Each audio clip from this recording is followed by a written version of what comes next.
and welcome to Simple OT. My name is Sarah, and today I'll be going over a top-down versus bottom-up approach. So really quick, the top-down approach is a client-centered approach directed towards evaluating a patient's functioning to find compensatory solutions to meaningful problems, whereas a bottom-up approach is one that identifies deficits in functioning and aims to remediate or restore functioning to improve independence. So, main takeaways, one is compensatory and then one remediates or restores.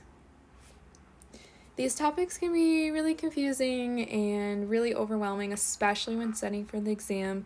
And so I have really simplified it here in the form of a case study, and then I hope it just clears things up for you and also helps you remember it for the exam. The case study we're going to be going over is Michael. So Michael is a 40-year-old male who manages a paper company. He burned his foot on a grill, and he tells you that he really likes to wake up to the smell of bacon, and that's kind of the backstory of why he has these burns on his foot. So you do a home evaluation, and while you're there, you see a few things like he has a bedside table, and most notably the grill is on the ground, very close to the bed, perhaps too close to the bed.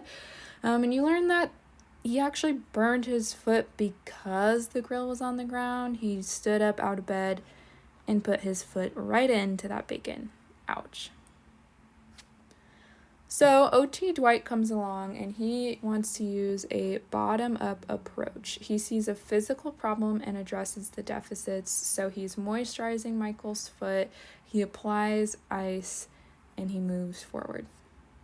Whereas OT Pam wants to use a top-down approach. Pam sees an opportunity to adapt and modify the occupation, and she actually places the grill on the bedside table and then recommends that Michael put the bacon in an air fryer or something where he could set the timer and wake up to it automatically, and it would start on its own.